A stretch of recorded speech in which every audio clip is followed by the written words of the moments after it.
mission of the North Carolina Justice Center is to eliminate poverty in North Carolina. And the project that I direct, the Fair Chance Criminal Justice Project, looks at the way the criminal justice system makes people poor and keeps people poor in our state.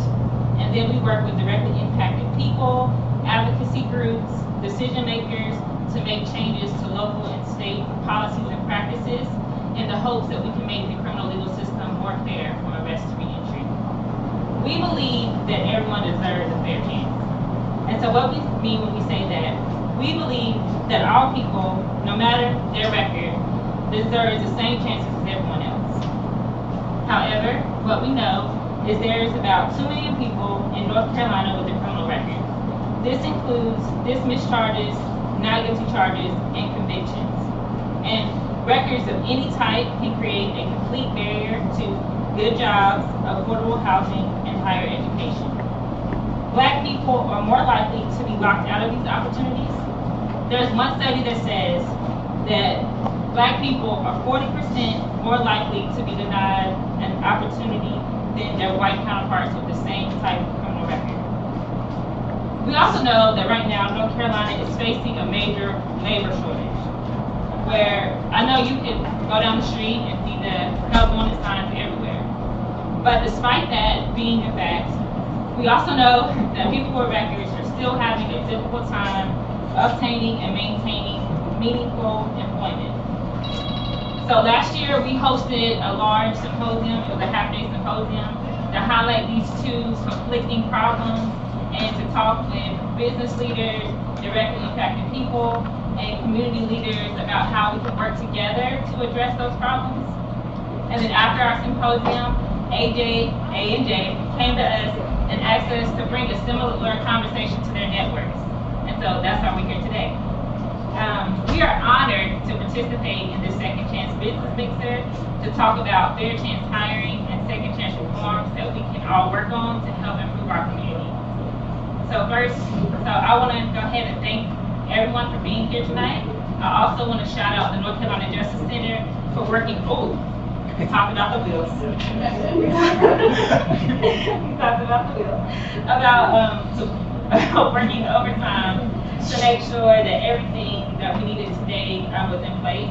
I want to thank AJ's Cheesecakes for coaching us to host this event, and I'm extremely thankful to the business leaders, the public, and the people who are directly impacted, who are in this audience, who are demonstrating their dedication to unlocking opportunities by being here tonight. So, those are the end of my remarks. Next, you will hear from one of the co-owners of AJ's Cheesecakes, Jenna McNeil, and then after that, you will meet our Master of Ceremony, Lauren Robbins. Thank you.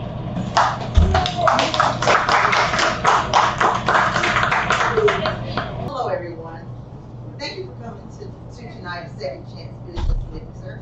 I am Jenna McNeil, co-owner of AJ's Cheesecakes. AJ's Cheesecakes is a Black-owned, women-owned business that is best known for its diverse range of specialty flavors of cheesecakes, and we also have vegan selections. AJ's prides itself on being customer-driven and operating its business with the customer's perspective in mind. Our cheesecakes can be obtained at this location. We also have them at Weaver Street Market and Durham Co-op. You can get them from shipping, and then you can order on our website, ajscheesecakes.net. We decided to host this event to provide a space for the business owners in our network to learn more about the Second Chance movement in North Carolina. AJ joined the Second Chance movement because we know that everyone makes mistakes. Some people's mistakes lead to criminal records, and unfortunately right now there are about 1.6 million North Carolinians whose criminal records create a major barrier to getting and keeping meaningful employment. As small business owners, we have the power to make a difference by using our platforms to shift the narrative. We want to encourage people to think differently, and we want to shed light on important issues. We can also strengthen our workforce by adopting fair chance hiring policies for our businesses, which will give people with records a better chance of getting employed. We want to use our voices as business leaders to help improve our communities and ensure that people looking to move past their criminal records have the opportunity to get a good job and take care of their families. Today's mixer is an opportunity for us to learn more about the Second Chance movement and to explore ways to remove the barriers that prevent individuals with criminal records from obtaining meaningful employment. I hope that by the end of this event, we will all leave with a deeper understanding of the importance of fair chances for everyone. Thank you for joining us, and I look forward to an engaging and productive discussion.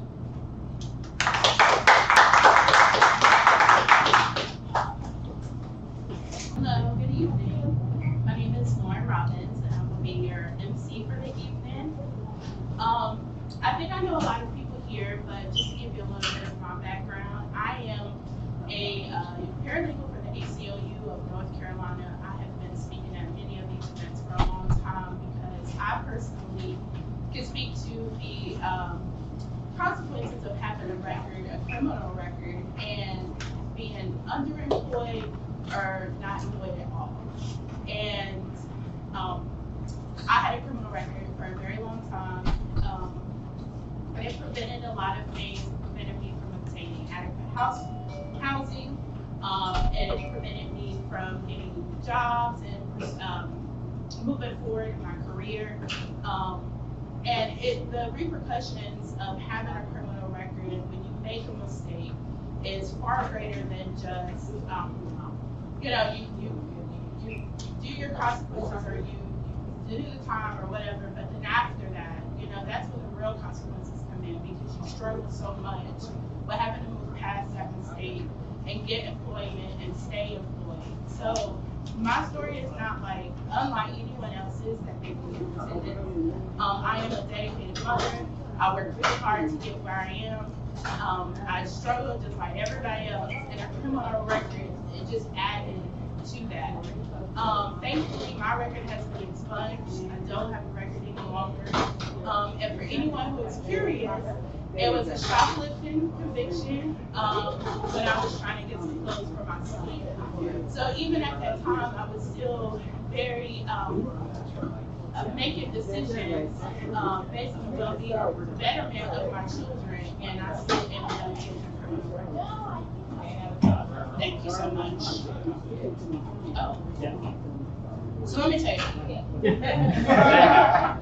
having a criminal record is extremely harmful, it's hurtful, but after you have already suffered the consequences of having that record, you should not have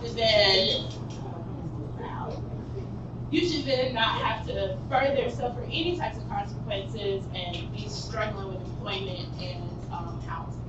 Now, just to wrap it up, I was a paralegal for the DEAR program for a long time. I don't know if anyone knows what the DEAR program is, but it's a derm expunction and restoration program. And again, my story is not unlike many other people who came through that program, who had a record, and they were trying desperately to get employment and move forward in their life. And the DEAR program has helped thousands of people since it started in 2018-ish, 19-ish.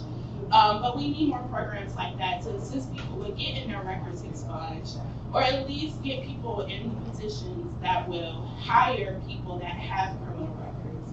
We want people to come back into society, integrate them into society, to be productive members. But how can we do that if we are constantly still judging them on a past mistake that they've already made? And I like to think that I'm a great example of this because, like I said, I made a really terrible example. But after my record was expunged and many people gave me the opportunities that I was seeking, I'm now able to do things like this and speak to many people and encourage employers to hire people with a record. So that's what I'm here for, and I will also be your master of ceremony. And with that, I'm going to move on to the Fair Chance Hiring Panel. And if you guys can come on up, we can get started.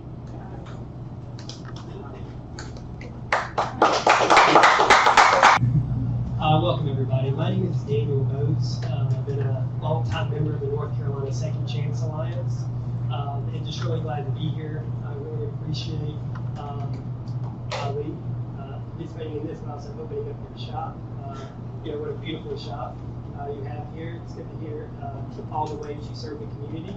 And also Bessie, someone who we've all worked with for a long time. Everybody knows Bessie Elmore in Durham. Runs what do you call it, a halfway house? It's a transition house. Yeah.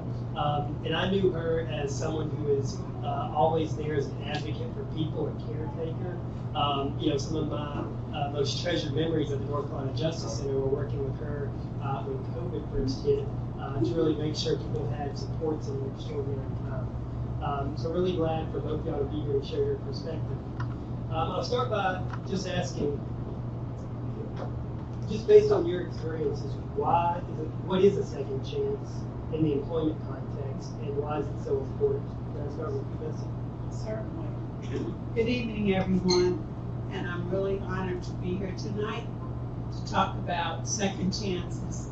Excuse me, and to talk about why it's important to hire someone who did their time and returning back to the community. At our house, at my transitional house, but before I go there, I need to talk about something that's really important, how I got involved in all of this.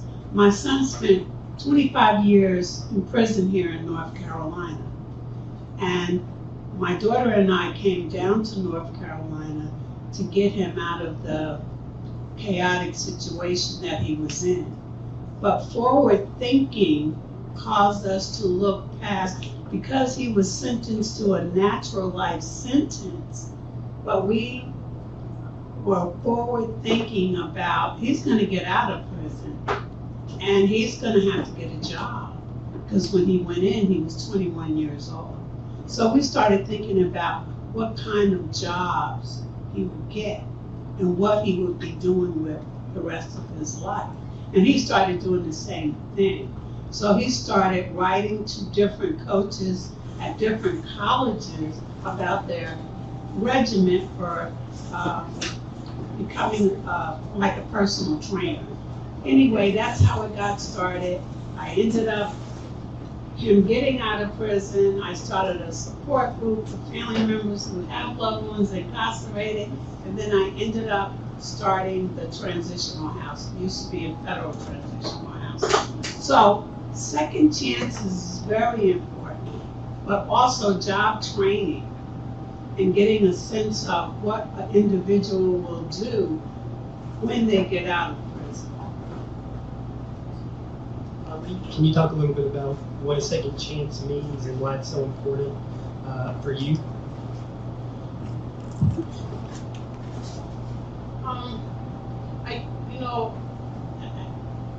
The short answer is I didn't get involved in this, I was kind of born into it, right?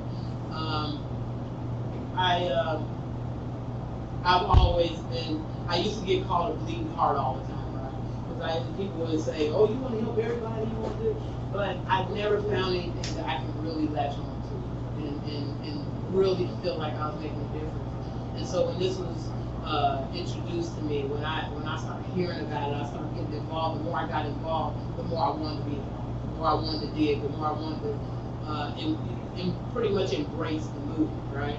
So, I feel like I was born into this. I've always been someone that wanted to help people. Any platform that I had, I wanted to use it to uplift someone. Because at that point, it didn't mean anything. If I have a platform and I'm not using it to do something bigger than me, then I just have a platform, right? So, that's why it's so important to me, because it's almost feel like my life work. It's almost like the mission for me.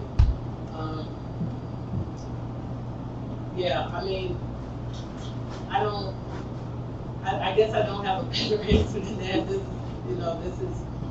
I just feel like I'm born to do this. I'm born to get this message out, to bring awareness to something that plagues so many people, across the board, hands down. It's just, somebody has to say something. If nobody stands up, everybody sits down. So, somebody has to say something, somebody has to be a part of the bigger picture. And and do something that's bigger than them. I always say a seat at the table. So everybody in here, everybody that showed up, everybody that's getting involved, that's here and abroad, right, are at the table. You know, you can have suggestions on the menu when you're sitting at the table. You know, if you're serving, you just serving food, right? So that's what it means to me. It's the bigger picture. It's being able to make sure somebody else has something that they need that they wouldn't have had I not got it. Thank you very much. Can you talk a little bit, Ali, about your experiences as an employer when somebody comes in, who's looking for that second chance? What sort of things are you looking at? And I'm hoping then, Bessie, you can talk about from the other side, how are you coaching individuals to approach second chance employers? I don't look for anything. I look for a human being sitting across the table, right? I don't know if anybody could attest to this, but I'm very untraditional, and when we interview people, we don't ask about the background. I've often said, I don't care. I'm meeting you now, we're going to start, I'm going to start holding you accountable from this moment forward. Anything behind you is behind you, the rearview mirror. I always use the, kind of like the analogy, like, if you're in a car and you're driving, and you're looking at everything in the rearview mirror behind you, you're going to wreck what's in front of you. So, let's leave that back there. Look, I feel like everybody has made some bad decisions, right? I made a bad decision this morning when I decided to put these pants on with this shirt. But it is what it is. We're here now. We're here now. Don't judge me. Judge me from this moment forward. But my point is, when someone sits down in front of me, that's another human being. Whatever you did, that's between you and God. I don't have a right to judge you. And from this moment forward, show me what you made. And that's the way that I keep house, I guess you could say. Well, it's a little different from when guys come to our house. And out of all the classes that we offer, job readiness is one of the classes. The interviewing part is, before the interviewing part, we do an assessment with the guys for them to let us know, what do you like to do? Most time the guys will say, oh, Miss Elmore, I just want a job. I just need to get a job. So I said, oh, okay, so you would get a job picking up poop? Oh no, Miss Elmore, I didn't mean it like that. Well, what is it that you like to do? What did you do prior to being incarcerated, and what did you do when you were incarcerated? And then we look at something that can match you. Because not everybody wants to work at McDonald's, and there's nothing wrong with McDonald's or fast food, but everybody doesn't want to work there. They want to be able to get a job that's going to help them take care of themselves and take care of their families. So we do that assessment and we try to match. And then when you figure out what kind of job you want to do, you have a little research to do. You research the company you want to work for. So when you go there, you're interviewing the employer, and the employer is not interviewing you. You're able to tell that employer what you're going to bring to the table. And 9 out of 10 times, if you can tell that employer how valuable you would be if they hired you, they're going to hire you.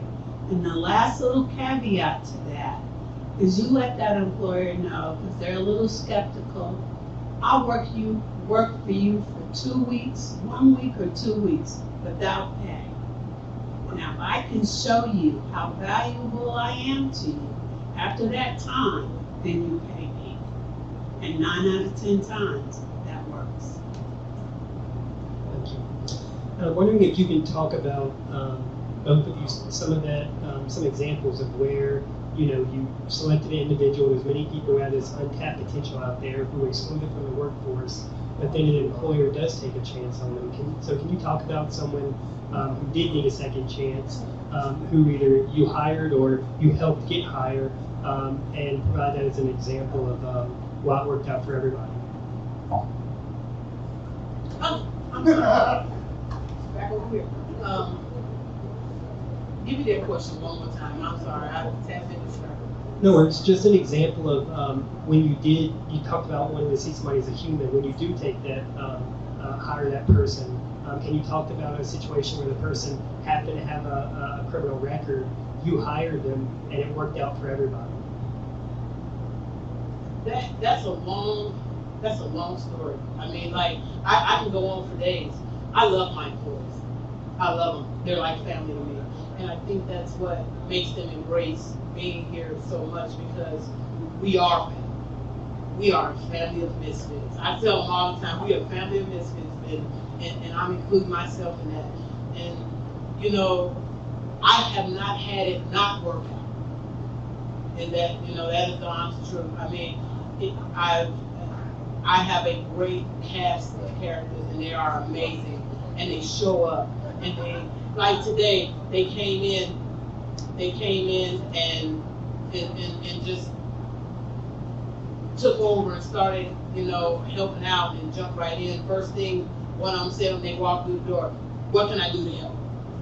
Like that's the loyalty, the amazingness that you get, you know, when you take chances on people. And again, I have not had one employee that is not still working with me that will qualify as an effective person. We have hired several men to be monitors at our house. They were once residents.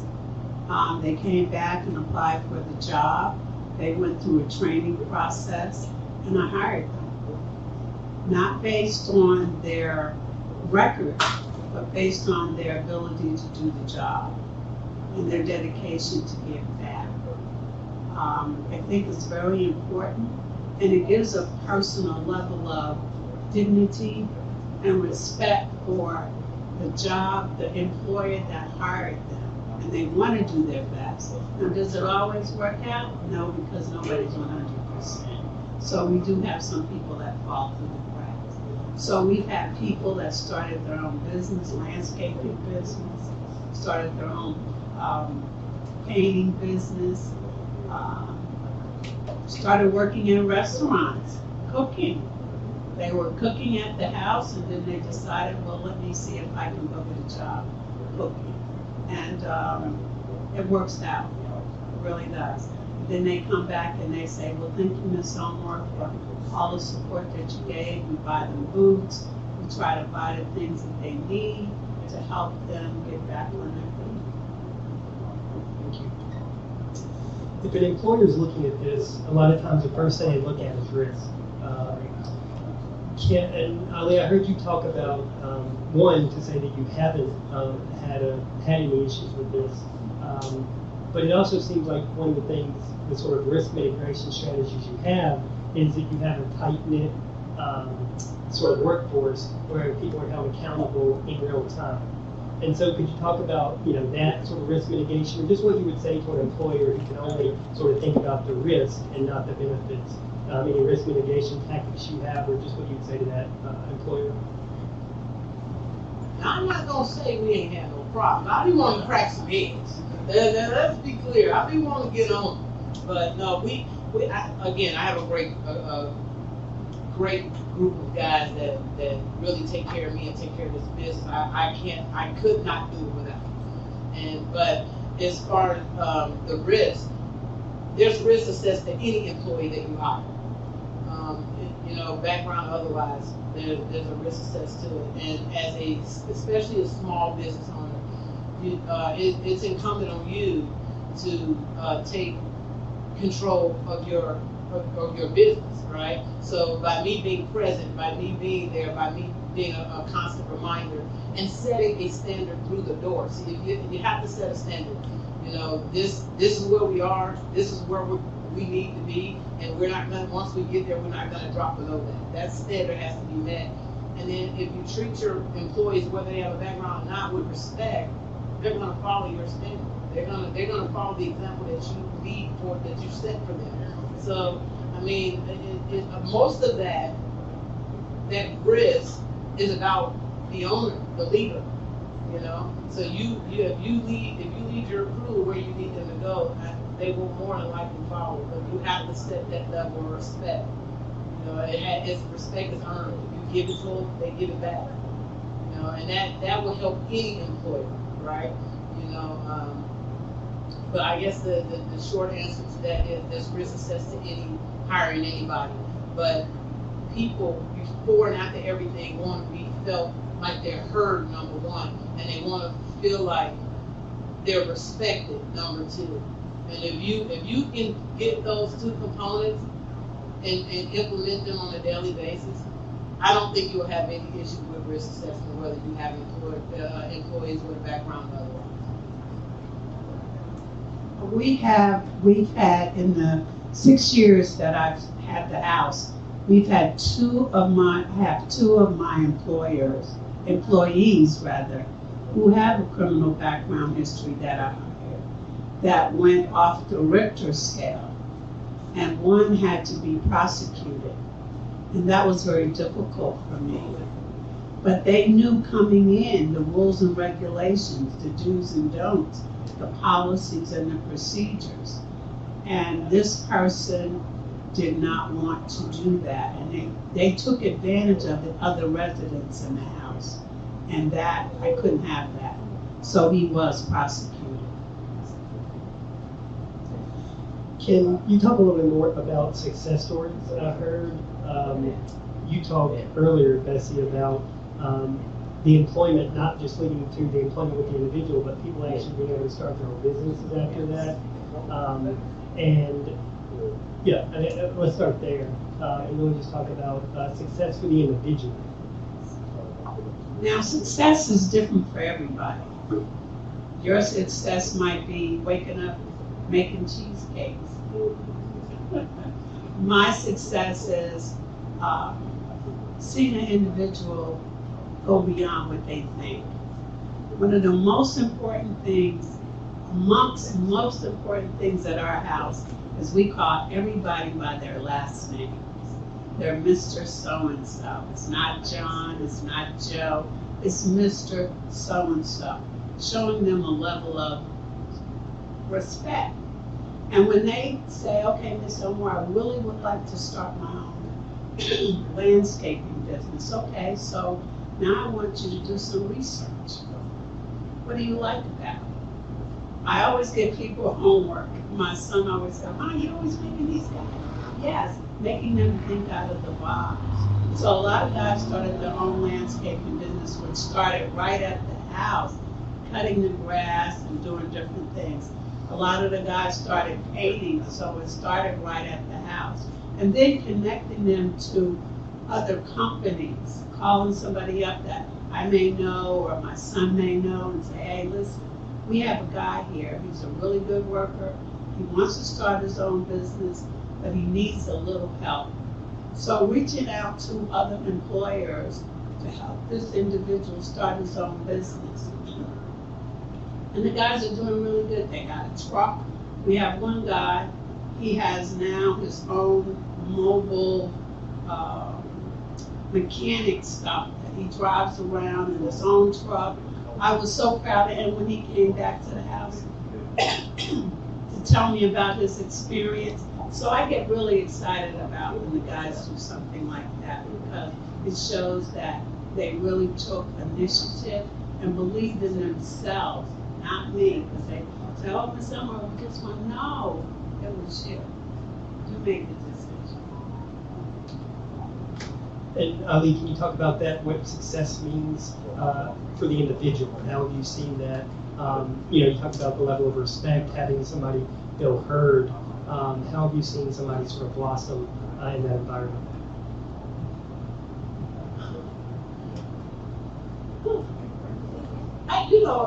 You took the wrong person with the mic. Let me tell you something. I will talk forever about my guys. I'm proud of them.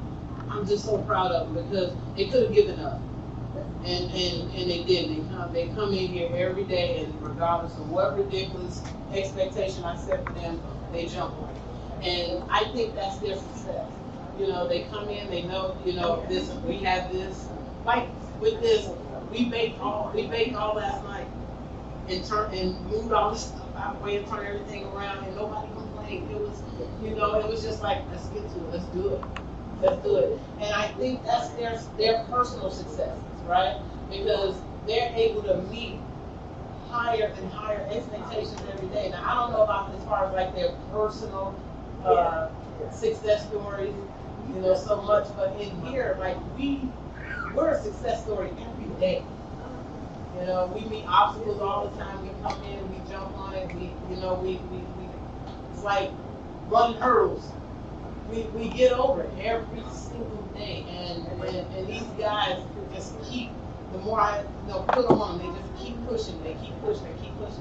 And sometimes they look at me and they tell me, "We got this. We got it. It's all right. We gonna get there. We got this." I have some bad days, and they be like, "Go sit down. We got this." But that's, to me, I'm watching their growth, right? I'm watching them grow every single day. I'm watching them become more mature, and I'm watching them become stronger in what we do. No one that works here has any background in baking. None of them. But they all bakers. And that's something they learn. They walk in, they learn that off the cuff. That's a success story. They want to. They want to do that. They want to do something different. And so, to me, every time I see them, I see a personal success story, right? And just it moves me because I'm able to be a part of it. I feel like I'm a blessing to somebody. I'm excited. The waterworks will start. I love those guys. We love you.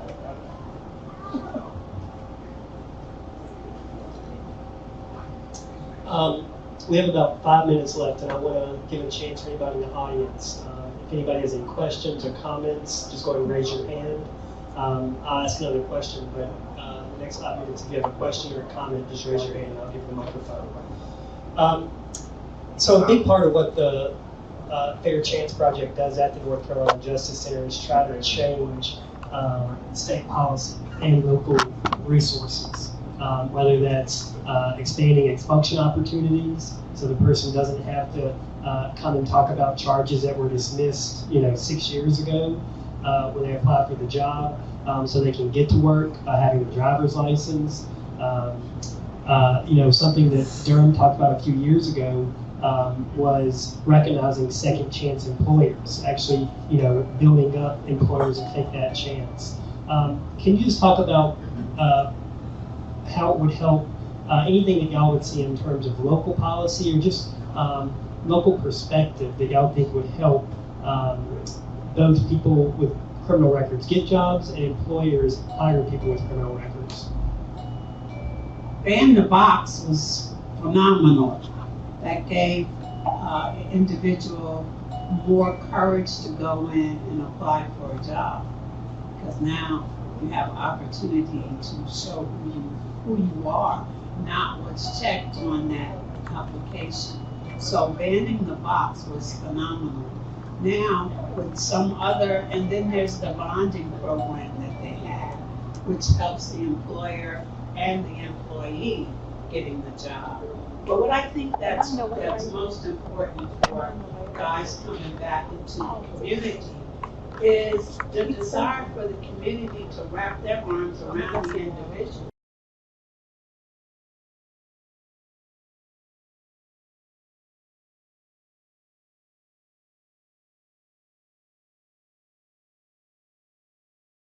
Guilty or innocent, did their time, and they deserve the second chance.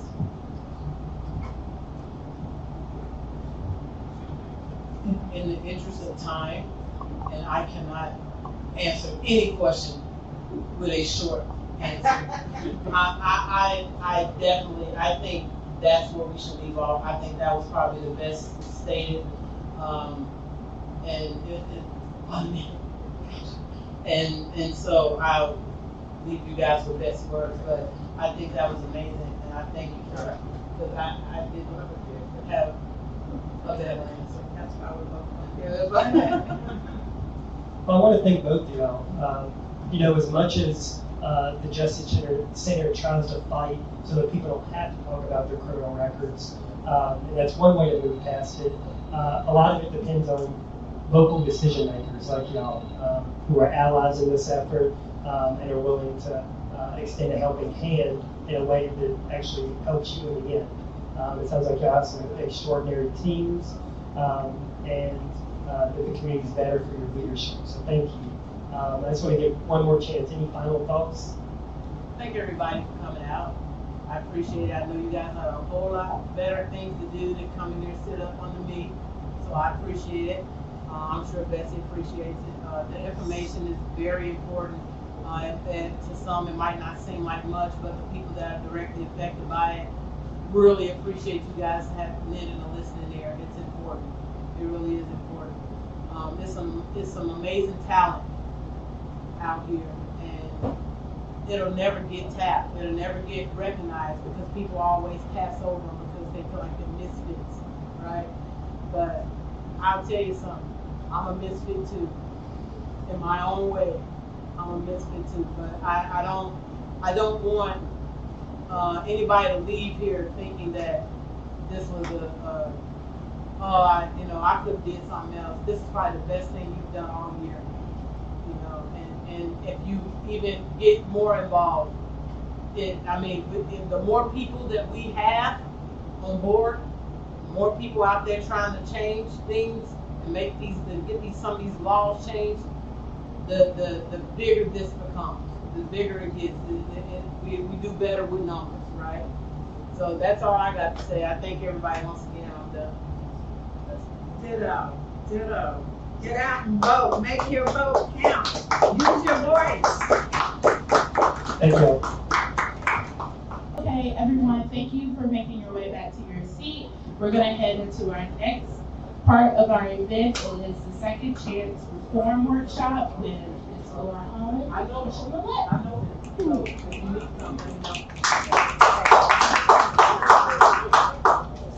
Oh, I guess you're. Thank you for that. Thank you.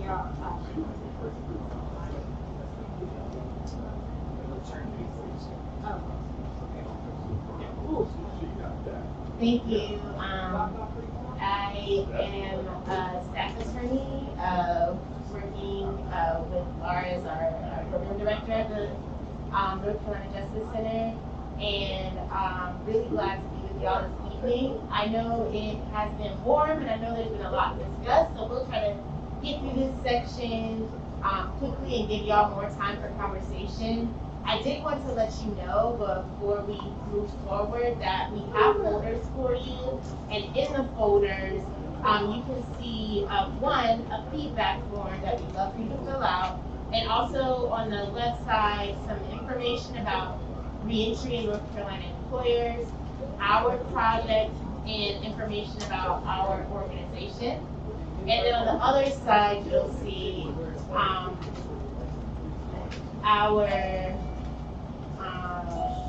lot of additional notes. Okay, you'll see a PowerPoint presentation that actually goes into some details of both what you heard earlier and a little bit about what we'll discuss in terms of second chance reforms and policies.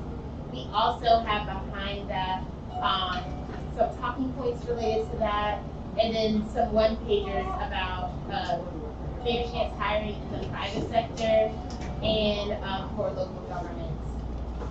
And then a little bit more about our policies. And so feel free to review this information in your own time. I just want to make sure you know those resources were available. So, wanted to kind of keep us moving with our conversation.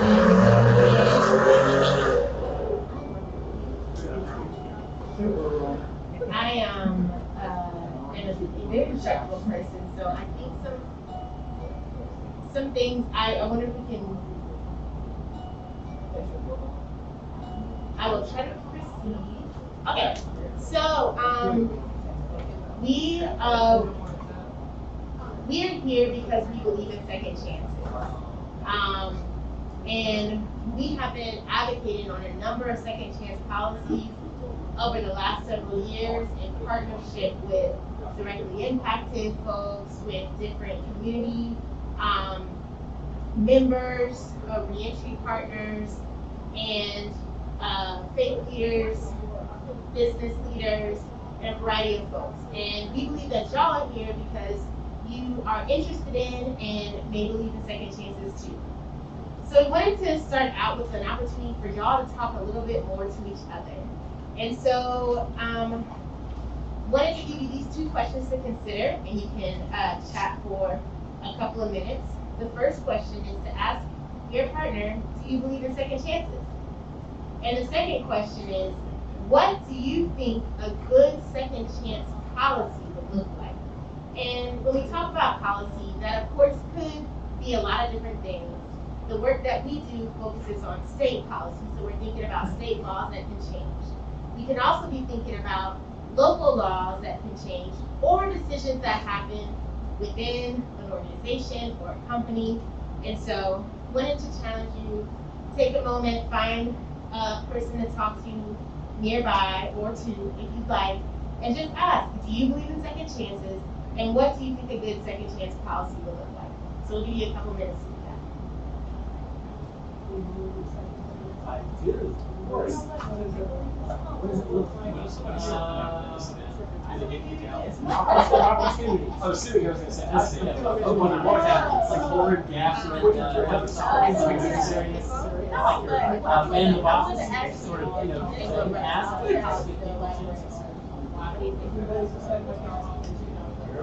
I do score second chances. Useful. I'm really not even getting concerned with background. But I didn't know. Certain roles to a degree. Certain things I was doing because I was. That's right. We don't want a person that's schizophrenic working around brain. You don't want to be a staff or doing credit work. That's right. There's a line. That way, it's a little bit you don't want to.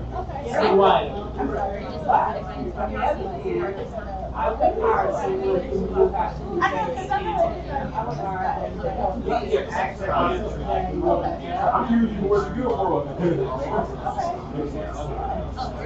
I'm an avid reader and I read about this guy.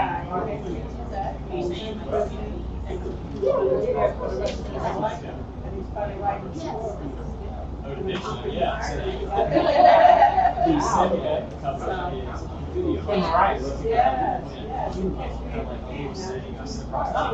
So, see, there is some of it.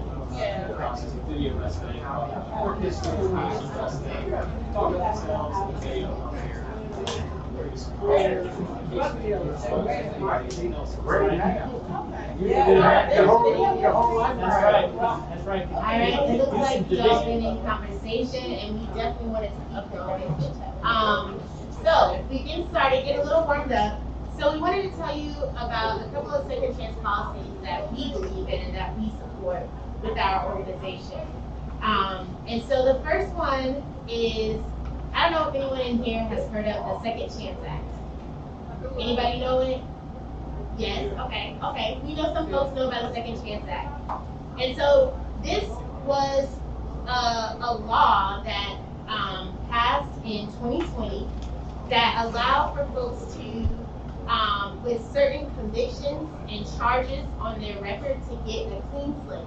They basically could get their record cleared by going to the court to file a petition or through an automated process. And we also call that expungement, so you may have heard of that. So we, right now, are trying to fight to save the Second Chance Act. There's a lot of shenanigans, I could say, to say the least, that are happening right now at the legislature. And one of the challenges we see is to the Second Chance Act. So we are working with a lot of other advocates in the state to try to make sure that it stays in place. And this is important to us because we know there are over 1 million people in North Carolina who have a criminal record right now. And for many of them, they may not even realize that there's something that shows up on their record. So one thing that happens in our state that doesn't happen in every state is if you have had a dismissed charge or a not guilty charge, it stays on your record.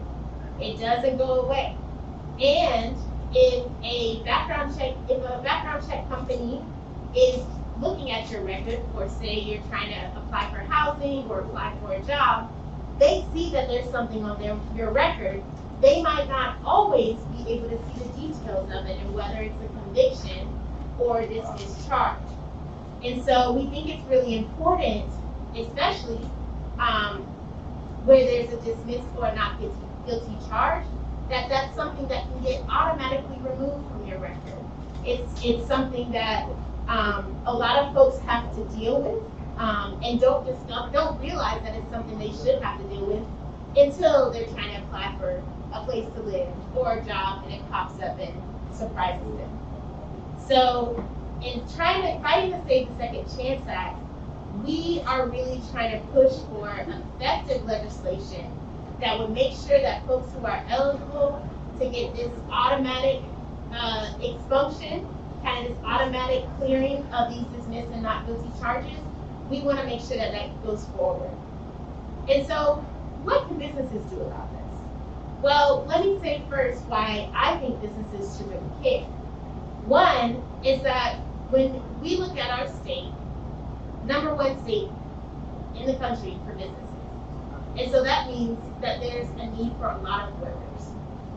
If businesses are not able to hire workers, if they have this barrier because of some dismissal or something else that's on their record, that makes it harder for businesses to run.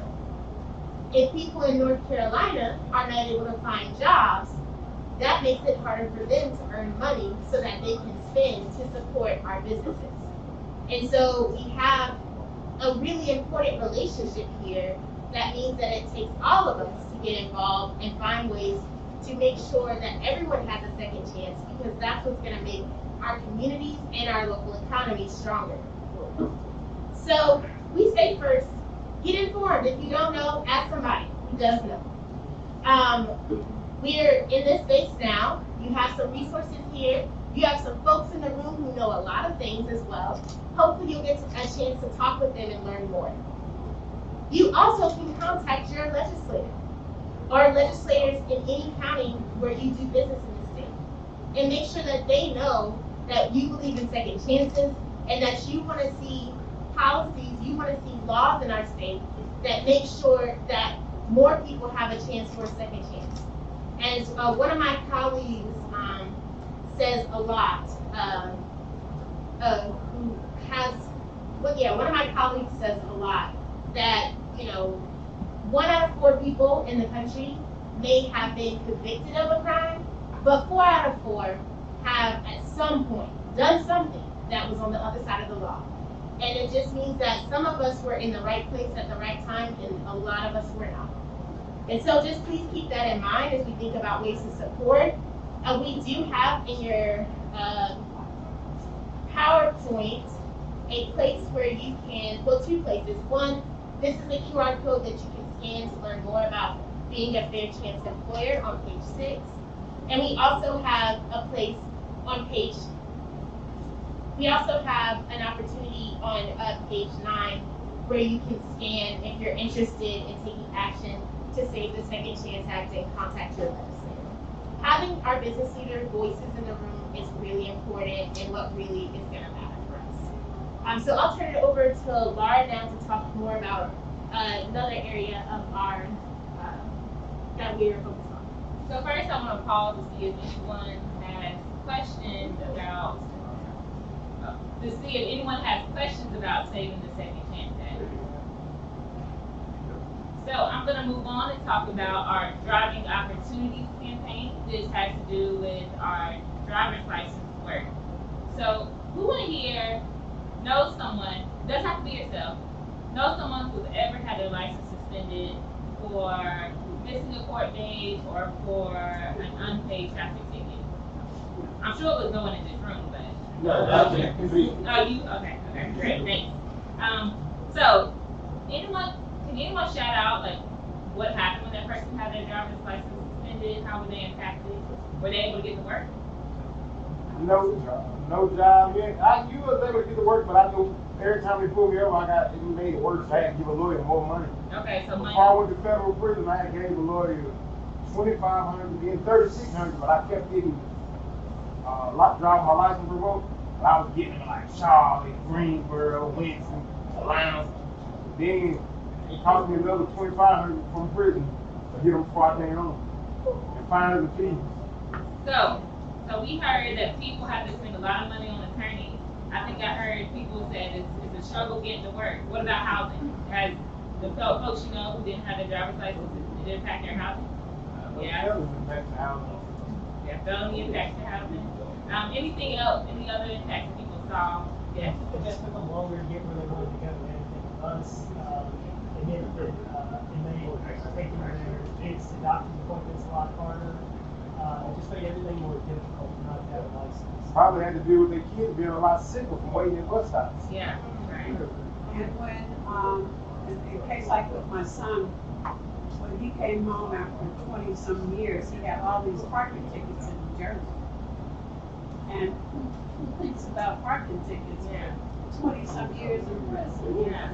So he couldn't get a driver's license. So what we did was, we wrote back to wherever he had those tickets at.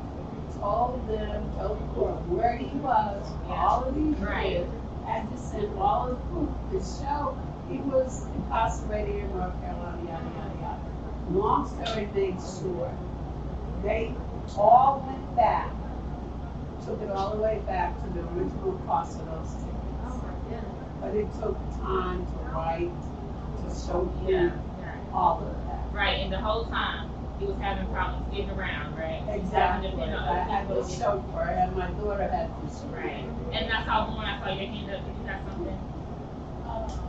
I didn't have nothing. Okay. But I feel like you asked the question, did it affect housing? Does it affect housing? I think yeah. Because I think a lot of people don't realize that not having a driver's license or having to pay fines can affect your housing because where you're going to go to work to most of the places outside of the area are inexpensive. Like there's no bus line, and so you have to live here in the city. And Durham's getting really expensive. So I think we don't really think about it affecting housing, but it can. Right. So that's true. Like we know anecdotally, we know through research that not having a driver's license in a state like North Carolina, sorry, you got me here. In a state like North Carolina, which is 80% rural and does not have the best public transportation in some places, no public transportation at all, not having a driver's license a complete barrier to meaningful opportunity like housing, like the employment. It can cause a drain on yourself and the family because you have to pay for the Ubers and the Lyfts to get around. And so our campaign that we're working on is the Driving Opportunities campaign, where we believe that the amount of money that someone has should not determine their ability to get and keep their license. So in North Carolina, we are one of the few states that still automatically, indefinitely suspend someone's license if they miss a court date or if they cannot pay their fines and fees. So I'm gonna take a pause. Does anyone know what I mean when I say indefinite suspension? No. Yeah. No, I hear yes, I hear no. So go ahead, Salah. Indefinite TP. Right. So that means in our state, your license, when it gets suspended for an unpaid court debt or a missed court date, it stays that way until you're able to resolve the suspension. So until you show up and until you're able to pay that court debt off. So in our state, the average amount of suspension is 8.5 years that people stay in suspension simply for missing a court date or simply for not being able to pay. And you know who is most impacted by that? Those are people, low-income people. Those are people who are in Black and brown communities.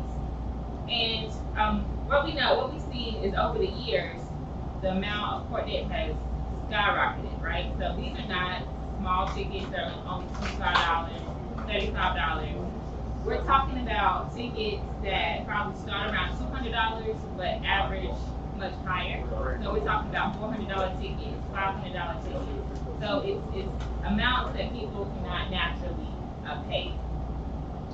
So, okay, so people were able to define what indefinite means. Anyone know what I mean when I say the suspensions are automatic? Okay, so in our state, our laws, we suspend someone's license as soon as they're not able to pay within that amount of time, or they miss that court date and don't show back up within the given amount of time. And so this is without even calling them back to court to understand why they missed that court date, without calling them back to see like, hey, why didn't you pay? Is there alternatives? As soon as the DMV gets notes that you missed the court date or that you didn't pay that kind of fee, they'll suspend you. And like we said before, you'll stay suspended until you're able to handle it. And there's about, 900,000 people in our state who are facing these type of suspensions and are shut out of being able to get around because of these suspensions. And we just saw a study that said that it has a major impact on our economy. When all those people are not able to get around, or are missing from the workforce, and not able to get housing, or don't have the extra money to buy things, it hurts our state upwards of $6 billion. So that's how much it's affecting our economy to have all these people without their driver's license. And can I just add that although people are incarcerated here in North Carolina, it doesn't mean that they're from North Carolina. They just ended up getting incarcerated. Yeah. And so, question that Keisha asked about the other campaign that we were talking about, why should businesses care about people without driver's license? Well, I know that you all know that you need largely the license required to get to and from work, right? And so what we know from the census that we do every 10 years is that about 95% of all people who work in the state have to drive to work. They drive to get back and forth. People don't use, largely they do not use public transportation. They do not use ride shares. They're driving back and forth. And we know, you just look around, like, this is a very car dependent state. Like, we have highways everywhere. We don't have the best ferry system like other states. We don't have the rail system like other states. Our bus system is not the best. And so people really rely on those cars to get around. And I know I've said this already, that it's a lot of people. So what we're working on is we're working on efforts to end suspensions for missing a court date or for unpaid tickets. One of the bills that is currently sitting over there in the General Assembly that we're hoping to see some movement on this year is House Bill 888. So 38, 8 is my favorite number, so I really like that bill. And so we're hoping to see that move. We're hoping that that will completely answer the question of the driver's license suspension to end them for unpaid tickets and missed court dates. And so what can businesses do? Businesses can stay informed about the bill as it's moving through. Like, join our listserv and we'll keep you informed about that. You can contact the lawmakers, just like with the expungement bill. And then also there is a QR code in your packet on page 8. There's a letter actually that we are collecting businesses' names to sign on to. You can sign on to the letter, and we're gonna submit that letter to lawmakers to show them that businesses really care about getting people back on the road legally. And the last thing I can say is, in the back of the room, there is a display board that has the business letter that we're talking about blown up so that you can read it. And we have markers, so if you are so inclined to physically sign the letter while you're here today, you can actually do so. You can take a great picture of you signing the letter today. So you've heard a lot from us. Just want to see any questions about our Driving Opportunities campaign. So I think most people probably in this room have a cell phone. If you do, I would love for you to take out your cell phone and you can turn to page 8 if you want to digitally sign the letter to take action and drive opportunities.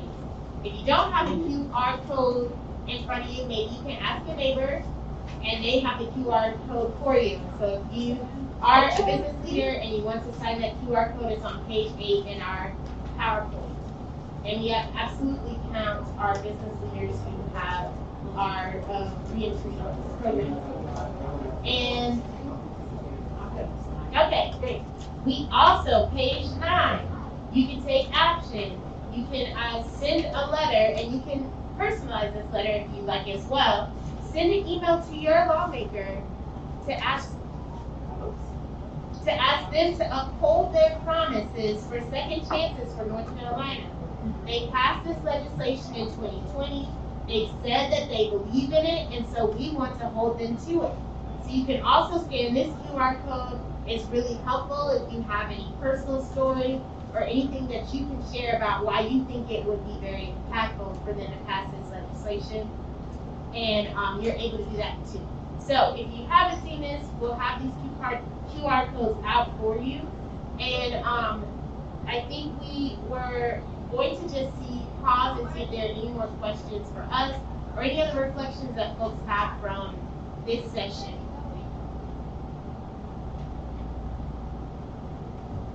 I do want to point you all attention to this document, which is in your folder.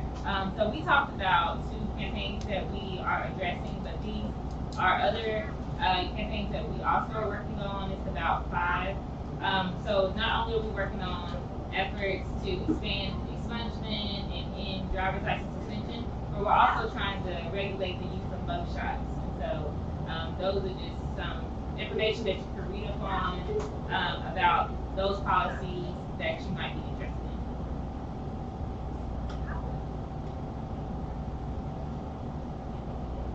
Thank you.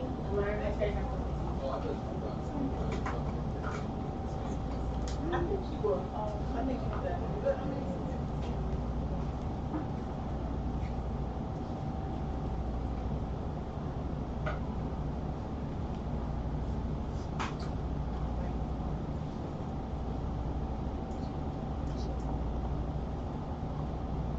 So before we go into the business, we're done.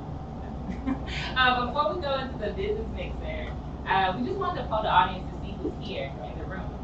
So how many people who are currently in the room already identify as a fair chance employer? All right. Anybody want to say something about it? Speak on it? Yeah, we have.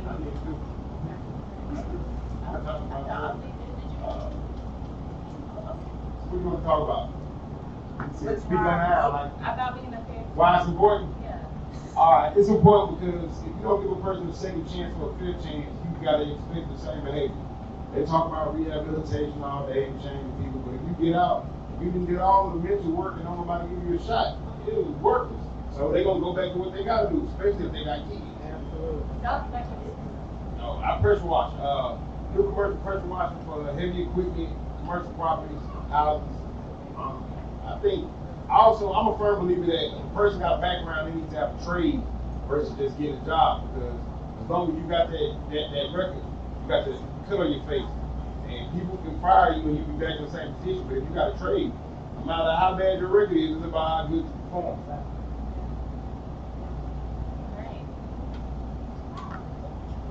And we also just wanted to highlight you as well, because we have a profile on Salat in the back. You may have seen it about his business and kind of his story and a little bit more about why fair chance hiring is so important. So who in this room identified as an advocate to advance second chance reform? So who in here wasn't a fair chance employer and wasn't an advocate, but now are thinking about becoming one or the other?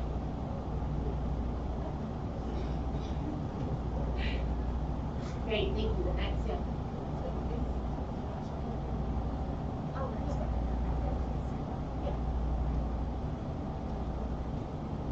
Okay. All right. we're gonna move into our mixer, our business mixer now, and then Josh will be up later with our closing remarks. So let's mix. Yeah, back. No, not sorry.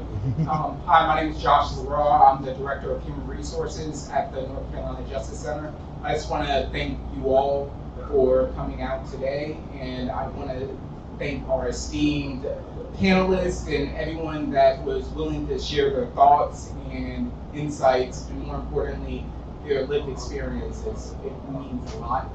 So I want to give a round of applause to those individuals who shared. 70% of all incarcerated individuals will be returning back to our communities. It is critical that we provide them with real opportunities to not just reintegrate into our communities, but also to contribute to our society. I urge that all business owners and community members, people that were in attendance, to not just to utilize your voices and your platform to advance fair chance initiatives and hirings. There's so many different things that are on the table as was talked about. We're talking about expanded access to report expungements, addressing debt-based driver's license suspensions, and regulating mugshots. Last year, the North Carolina Justice Center decided to announce itself as a second chance employer after attending a mixer and a forum similar to this today. We realized that it wasn't enough to understand that we live in a broken system and that we have internal values that say, hey, we understand that people deserve second chances. We need to do more. We need to firm up our hiring practices to make things transparent for individuals that were seeking second chances.